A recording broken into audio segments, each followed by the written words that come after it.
स्वागत है साथियों आप सभी का आपके अपने YouTube चैनल गुरुकुल एकेडमी छोटी काटो के डिजिटल प्लेटफॉर्म पर। साथियों, मैं आज आपके लिए हिंदी ग्रामर के कुछ अति महत्वपूर्ण प्रश्न लेकर आया हूं। सेशन से जुड़िए और इस चैनल पर नए हैं तो चैनल को लाइक करें, सब्सक्राइब करें और शेयर करें और कमेंट बॉक्स में हमें बताएं आपको ये सेशन कैसा लगा। बिना विलंब के हम अपने सेशन की शुरुआत करते हैं। क्वेश्चन नंबर 1, निम्नलिखित में से कौन सा मूल दीर्घ स्वर नहीं है?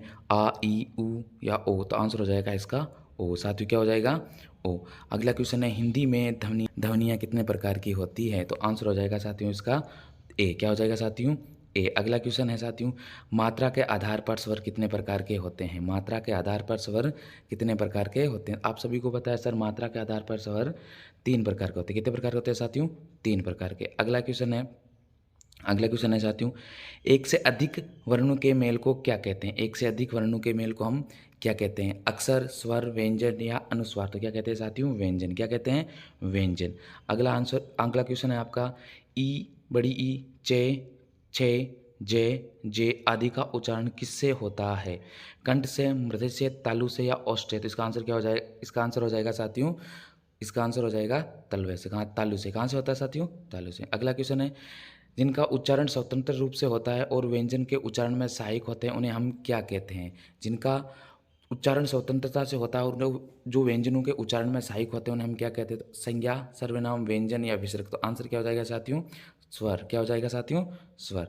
अगला क्वेश्चन है, निम्नलिखित में से कौन सा दीर्घ स्वर नहीं है? निम्नलिखित में से कौन सा दीर्घ स्वर नहीं है? तो आंसर हो जाएगा साथियों बड़ी ई। क्या हो जाएगा साथियों? बड़ी ई। अगला क्वेश्चन है साथियों, निम्नलिखित में से अंत्यस्थायी व्यंजन कौन सा है? तो साथियों अंत्यस्थायी व्यंजन कौन से होते हैं? वे। क्या होता है? कौन सा होता है साथियों? वे।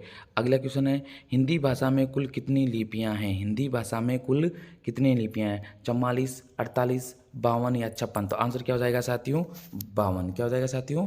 52। अगला क्वेश्चन है साथियों, हिंदी वर्णमाला में ऊष्मीय व्यंजन कौन से हैं? हिंदी वर्णमाला में ऊष्मीय व्यंजन कौन से होते हैं? तो आंसर हो जाएगा साथियों ए। कौन सा हो जाएगा साथियों? ए। अगला क्वेश्चन है साथियों, देखिए, ये रे ल वे कौन सा व्यंजन होते हैं? इनको कौन से व्यंजन कहते हैं? जैसे अभी इससे पहला क्वेश्चन हमने देखा था अंत्यस्थायी व्यंजन वाला, इससे पहले उसमें व्यंजन वाला भी हमने देखा था। तो उसमें व्यंजन, अंत्यस्थायी व्यंजन, इन व्यंजनों में से ये रे ल वे को हम कौन सा व्यंजन कहते हैं? तो इसका आंसर हो जाएगा स्पर्श व्यंजन, अंत्यस्थायी व्यंजन, उसमें व्यंजन या इनमें से कोई नहीं। तो कौन सा होता है साथियों? अंत्यस्थायी व्यंजन। अंत्यस्थायी व्यंजन के ये वर्ण होते हैं। अगले क्वेश्चन है, निम्नलिखित में से कौन से उसमें व्यंजन है? निम्नलिखित में से कौन से उसमें व्यंजन है? वही क्वेश्चन रिपीट हुआ है साथियों, तो आंसर हो जाएगा है। क्या हो जाएगा साथियों? है।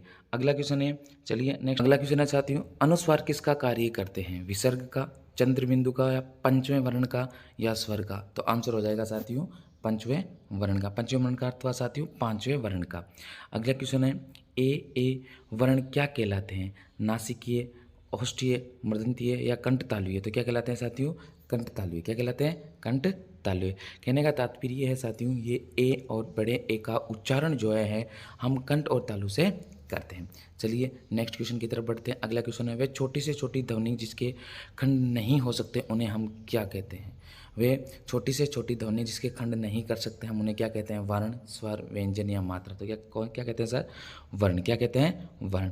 अगला क्वेश्चन देखिए, जिसका उच्चारण ऊपर के दांतों पर जीभ लगने से होता है उन्हें हम क्या कहते हैं? अभी मैंने उच्चारण के आधार पर वर्णों के बारे में, इनके बारे में हम अगले वीडियो में बात करेंगे कि कौन से वर्ण का उच्चारण शरीर के किन अंग से होता है। तो इसका आंसर देखिए, दंतीय, नासिक, मृदंग या अनुस्वार? तो किससे होता है? दंतीय। क्या कहते हैं? दंतीय। जिसका उच्चारण हम दांत से करते हैं उन्हें क्या कहेंगे? दंतीय। अगला क्वेश्चन देखिए, किसी वस्तु को व्यवहार में लाना उसका आशय किस शब्द से होता है? किसी वस्तु को व्यवहार में लाना इसका आशय किस शब्द से होता है? उपयोग से, अनुप्रयोग से या प्रयोग से या सदुपयोग से? तो क्या हो जाएगा? प्रयोग से। क्या हो जाएगा साथियों? प्रयोग से। चलिए नेक्स्ट क्वेश्चन की तरफ बढ़ते हैं।